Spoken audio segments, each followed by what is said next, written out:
Sold the 2011 YZ250 yesterday for $3,000. Remember, I bought both bikes together for $1,500, so I'm kind of thinking of it as I spent $750 a piece. I put about $250 in parts into the 11 to get that thing up and running and out the door. So $2,000 profit on that one for about 2 days of work. Now it's time to tackle the 05 engine. Here is the hole in this engine case that I'm going to need to get welded up.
I freaking got it. Not gonna lie, I was a little nervous. Ended up doing about 45 seconds of map gas torch and then use the impact screwdriver after dremeling a notch in the bolt. And we're out. That one seriously had me worried.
Couple hours later with a couple small hiccups, but the engine is fully disassembled. It's time to find a talented welder to fix this up for me.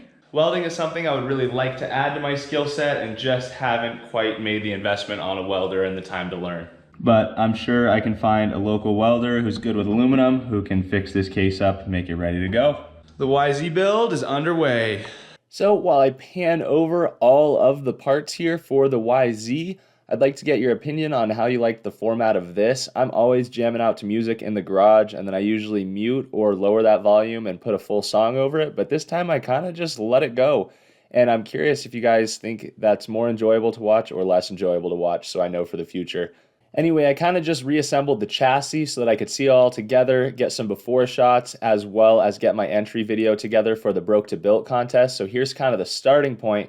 I took this out to a sweet spot by a river near where I live and got some shots so that we have a really nice before and after.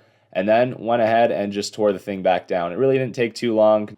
The YZ250 is officially fully disassembled. This is the point where I can pick a million places to start. I think I'm gonna start with the frame.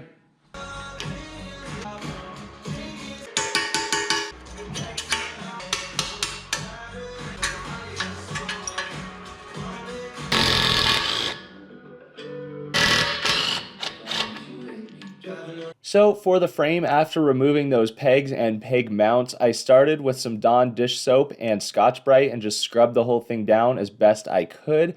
I spent a little bit of time using my large buffing wheels from Prime MX, but it was actually pretty tricky holding the frame up like that, and I couldn't get as much surface area as I hoped. So I quickly ended up transitioning to the Dremel, where I used the coarse cleaning wheel a bit to get some burrs out of the frame, but spent most of my time using the fine wheel. From there, I used some Mother's Mag and aluminum polish with Scotch-Brite, and I used that in a consistent direction to help bring out the grain in that aluminum.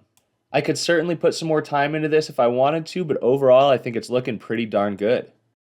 So I haven't really taken the time yet to tell you my plans for this build. This is going to be a YZ300 electric start enduro build. I am partnering up with Panthera Motorsports, who makes the electric start kit for these bikes. Millennium Technologies will be taking care of my cylinder to handle the big bore. And I also watched Charles's video over at MX Revival, where he fits the 2022-2023 bodywork on an older YZ. Personally, I think the new YZs look really good, so I'm actually planning to do that to this bike. Now, my uncertainties right now are really in the color scheme. I've been going back and forth. I was debating a white and purple build. I was debating all black. I'm debating kind of OEM colorways. So I'm curious to hear what you guys think. I do have a fair bit of bling parts, such as these radiator guards and the shifter. So in terms of the parts I have, it would be convenient for me to go with an OEM style colorway. So let me know in the comments what you guys think would be the sickest YZ I can build in terms of colors. Of course, I went through all the work to polish this frame up, and I think it's looking great, but I'm not necessarily opposed to getting the frame coated. I've also been more and more highly considering buying a blast cabinet and starting to do blasting and coatings myself. I really want to start doing Cerakote. It's a bit of an investment. Really, the most expensive part is the air compressor. I know the garage is a little tight with the addition of the sled, but I could fit a large air compressor and the blast cabinet over in this wall. Also, I forgot to mention I'll be entering this bike in Cameron Yamala's Broke to Built contest once again. If you're not familiar with the contest, I'll leave links to it down in the description. Super cool contest where lots of guys build awesome dirt bikes and they all go head to head. So that's the start of the YZ300 build. If you haven't already and you enjoy the content, be sure to click that subscribe button to stay up to date with the series. With that said, I'll be seeing you soon with further progress on this YZ. Also, I don't grow much facial hair and I've never really tried going more than like a week without shaving. I'm gonna try no shave November. So this is gonna get pretty nasty over the course of this month.